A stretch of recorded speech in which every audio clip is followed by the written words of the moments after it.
আসসালামু আলাইকুম ভিউয়ার্স, আমরা আজকের ভিডিওতে দেখাবো কিভাবে আমরা যে কোনো দেশ অথবা যে কোনো ক্লাবের লোগো এবং জার্সি কিভাবে বসাবো।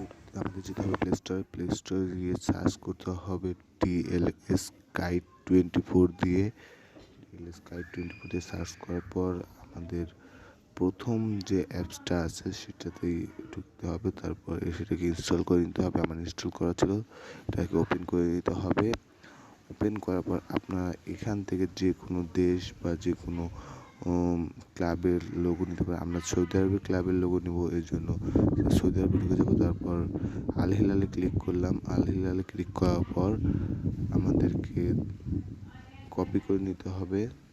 তারপর একটা অ্যাড আসবে, সেই অ্যাডটা আমাদের দেখতে হবে। তারপর কপি হয়ে যাবে। তারপর আমাদের যেতে হবে গেমে যাওয়ার পর আমাদেরকে যেতে হবে মাই ক্লাবে ঢোকার পর আমাদের যেতে হবে কাস্টমেসে যাওয়ার পর আমাদের লোগোতে যেতে হবে। সেটা 75 ডায়মন্ড দিয়ে কিনে নিতে হবে।